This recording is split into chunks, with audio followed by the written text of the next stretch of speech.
Talented. This is program restructuring. We're not doing away with the Gifted and Talented as you had approved back in November. We're going forward with the initiatives, but with the restructuring we're doing, supervisors will be picking up the responsibility of taking care of the Gifted and Talented program as opposed to an individual new FTE. Reduce 1 at central office. I already spoke about that. Reducing 2 elementary classroom teachers. Again, this is because of enrollment decreasing. Reduce 3 world language at elementary level. This is the one programmatic change that's taking place, removing the elementary world language program. Reducing 1 high school classroom teacher and reducing 1 related arts teacher. These have not been specifically identified. There are positions that will be identified as scheduling takes place and as we see where the enrollments actually fall out within the district. And I should say that with the elementary positions, the 2 being reduced, those also have not specifically been identified to a specific building. We wait and see as the enrollments come in to see where the staffing actually is necessary. There's a few that we watch because they're borderline if they need someone or not, and we eventually identify it as the enrollments come in. Mainly with the kindergarten, we really don't know those numbers till we get into the spring, and unfortunately the past couple of years we haven't known those numbers till late in the summer. But we watch all of those enrollments very carefully, and so the staffing reductions have not been identified for location until we know exactly where the students will be coming. The expenses that are proposed, again, just a comparison of some of the larger line items that we see and comparing it just to the overall operating budget, and you can see that things are still pretty much in line. Salaries, 51.6% last year versus 51.2%. A lot of that has to do not with the reduction of salary, but changes in the staffing that we have. We had a lot of retirements, and so the dollar amounts are just adjusting to a slightly smaller percent of the budget because we have some teachers who are lower on the guides. Health benefits, as I mentioned, we're actually projecting a decrease from last year with the healthcare contributions going in. And you can see that it makes up 11.5% of the budget as opposed to last year 12.2%. Tuition expense, as I said, we've been having an increase of out-of-district tuition, so we're projecting that to go up a little bit. Plus, it happens to be one of the lines that tends to increase at a faster rate than the others in the budget. Energy expense staying pretty much flat from last year. Transportation expense, seeing an increase there.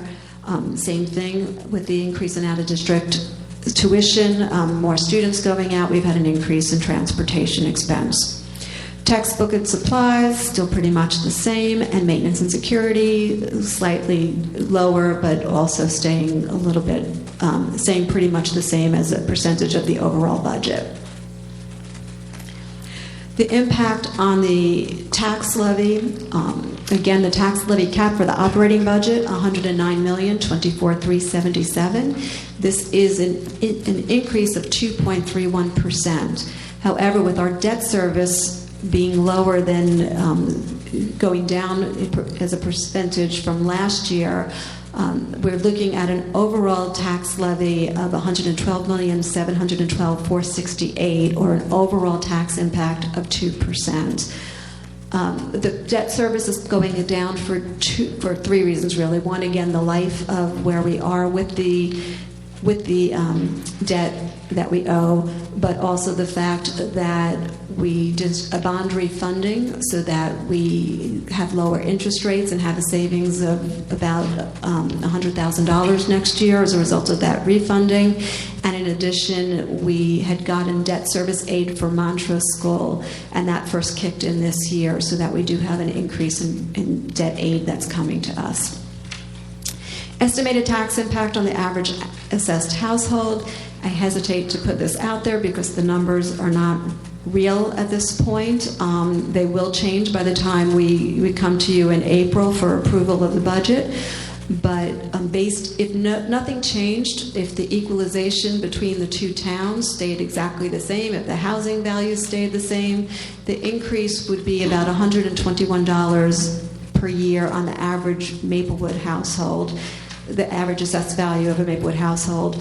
and $253 on the average assessed value of the South Orange households.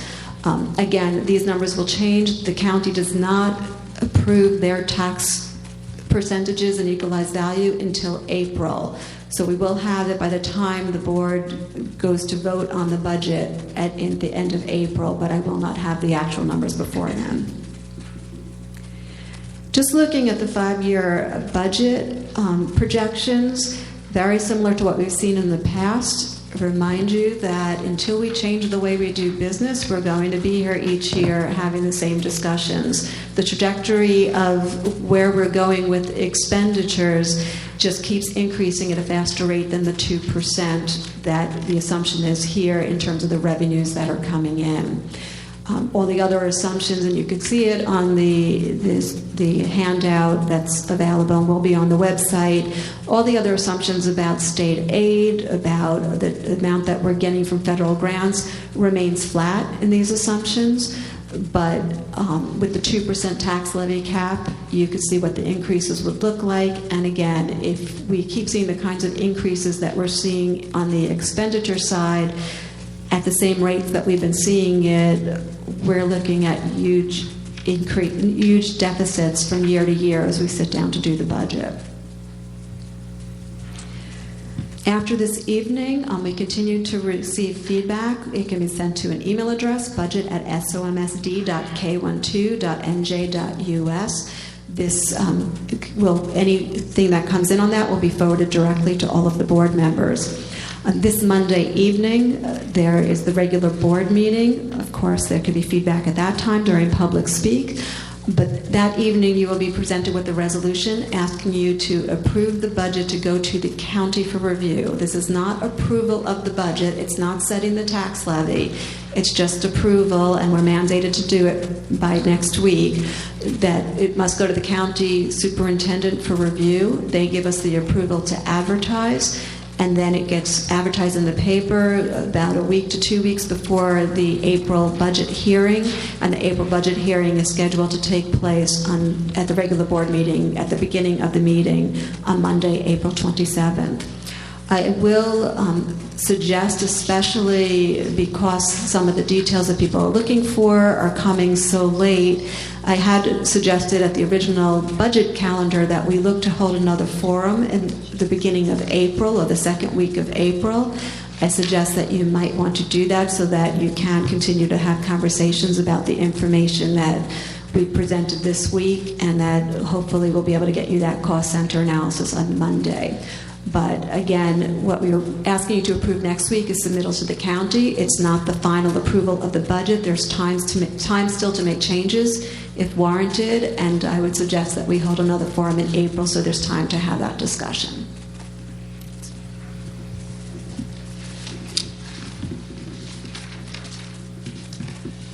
Okay.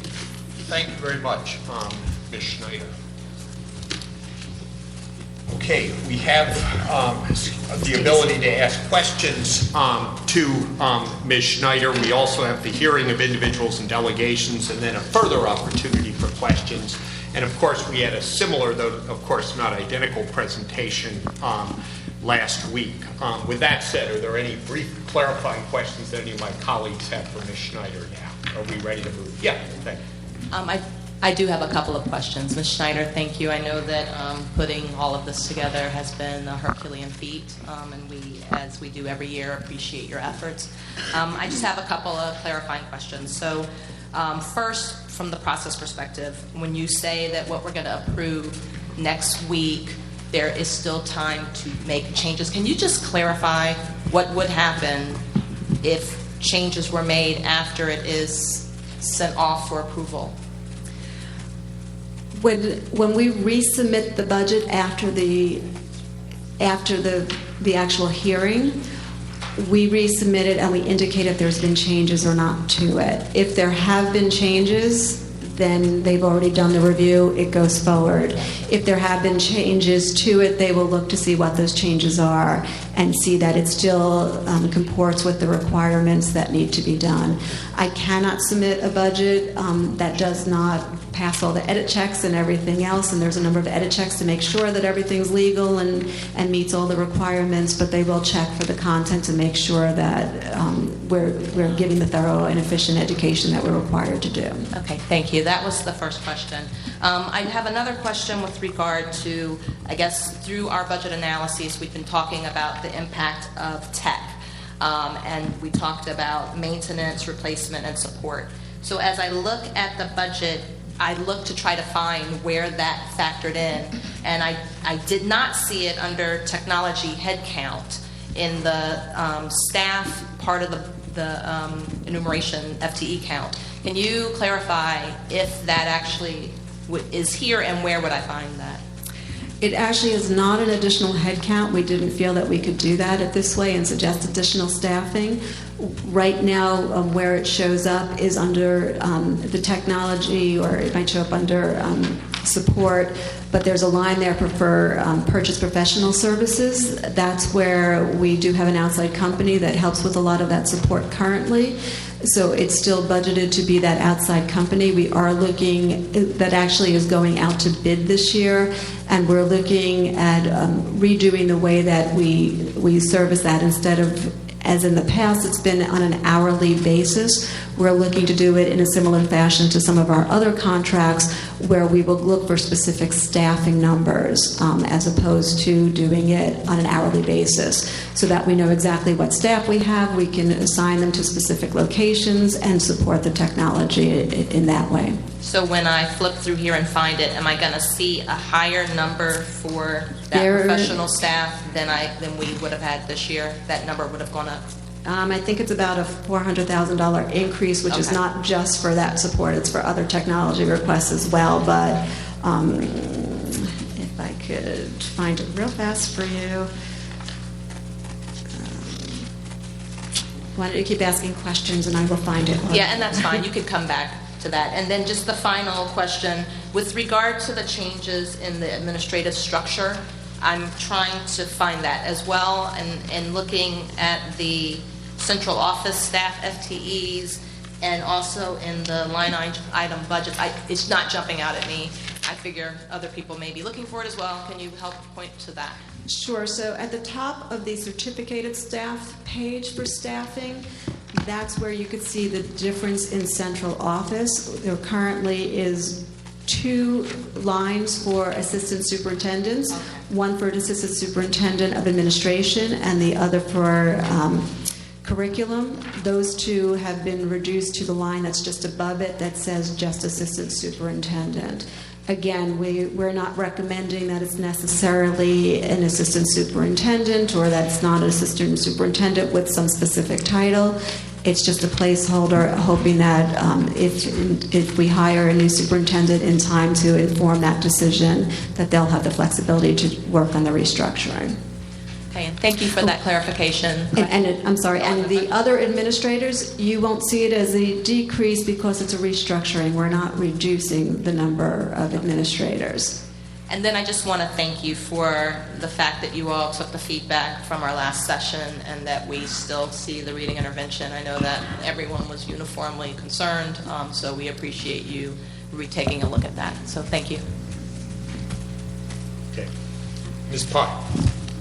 This time I'm going to start with thanking you, since I forgot last time. So thank you. I just want to reiterate what Ms. Lawson Muhammad said. It is a Herculean task.